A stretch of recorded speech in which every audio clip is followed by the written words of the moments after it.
So magandang araw kabola. Sa video nito kabola, magsasuggest po tayo ng trade between Rain Ocean at Barangay Ginebra. Explain natin mamaya kung bakit kabola, and then of course we'll talk some articles about the upcoming finals kabola and intriguing data regarding Ginebra. So kung hindi pa nakasubscribe, pakipindot naman po yung subscription button. I-search nga muna dito kabola sa biggest game sa MPBL kabola.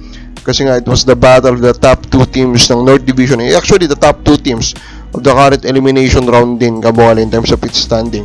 It is the battle of Abra Weaver at saka Nueva Ecija Rice Vanguards, kabola. Kung saan nanalo ang Abra Weaver to give the first defeat ang Nueva Ecija, kabola. It was a masterful performance by Abra, kabola, led by Dave Ildefonso, 25 points, 11 rebounds, kabola. Of course, we watched this game kasi we anticipate sana a close grind game. Pero yun nga, maganda yung pasok po ng Abra, kabola. They're hitting their shots, kabola, and they manage with their defense to sustain, kabola, their lead.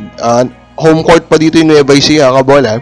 Pero dito ko rin mapapansin talaga, kabola, na sa MPBL, although of course they have a lot of issues, pero pag big game din talaga, kabola, yung mga laruan alam na rin ng mga fans kasi kung makikita mo po, kabola, full pack yung arena po ng Nueva Ecija in this game, kabola. So maybe, di ba, this is actually an introduction to this matchup kasi malamang magtatapat pa to sa playoffs, kabola.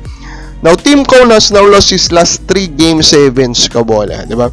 Very interesting. Coach Team Cone, considered by a lot, kabola, by the majority as the GOAT coach po in the PBA, kabola. And sobrang galing niya actually sa mga ganito, sa mga crucial games. Pero in his last 3 game 7s, talo siya. Is this telling us something? Of course, it is telling us something, kabola. Age is also a factor, sa coaching. Pero ang biggest factor pa rin dito, in a way, sa parang decline po sa performance ni Coach Team Cone, yun nga, pinagsasabay niya kasi with Gilas, kabola.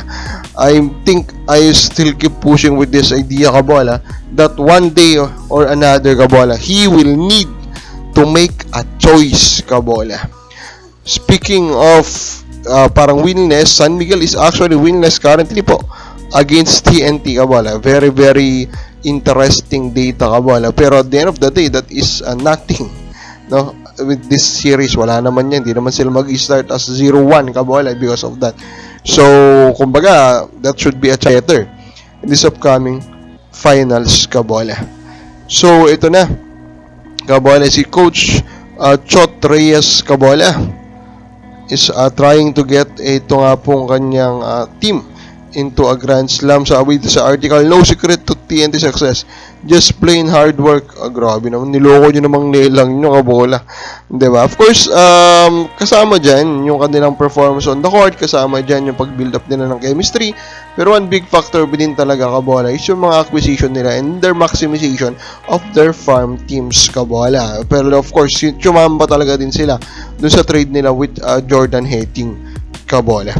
Now, ito na nga, so meron kasing article, kabola, nilabas na ito nga si Boss Al Francis Chua. Sabi niya, kabola, baka hindi daw nila need change ng lineup or etc, kabola. May draft, may free agency naman.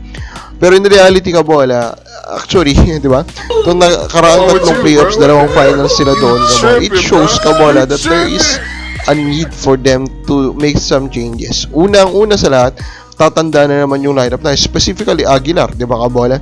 So, tatanda na naman ito. Si Aguilar, Tenorio could be retired, kabola. So, there should be changes sa lineup nila, kabola. And, sabi din na rin Ocean kasi, kabola, hindi daw nila kailangan siguro ng major upgrade. I, again, disagree with that, di ba, kabola? Kasi nga, same din, di ba? Playoffs, kabola, is the real meter, kabola. And if you are failing to achieve what you want to achieve, which is championship, then change is needed. So, I'm suggesting this trade, kabola. On the point of view of Ginebra, kabola, they will get the 2 players that can help them right away, Lemeti at saka ito pong si Kailan Chongson, kabola. Chongson, kabola, he can be a big man, he can be a center, he can also play as the small forward, kabola, in a very big lineup. So, itong klase ng mga player na kailangan nila, pwede nila isabay Cam Alonzo, kabola, pwede na rin nilang isabay as their main center, kabola. On the other hand naman, kabola, Rain Ocean, what they're trying to do here, kabola, is to, again, maximize, kabola, flexibility. Wait a minute. And they will get actually a much bigger center in Isaac Go a center that actually fits yung system ni Coach Yengyao, kabola. A center that fits the mold of a center ng isang Coach Yengyao, kabola. And I think a center that they can actually build up and actually they can talk to, kabola, into remaining with their team, kabola. And they will get 2 first round pick na kumbaga kung ma-maximize na ng maayos, kabola, knowing the capacity of Coach Yengyao to develop players, kabola, and the reality that itong mga nadadraft po is they will not start with the maximum salary. This is good for them, kabola. So, kababalas, sino panalo sa trade na to? Kami na po, soba.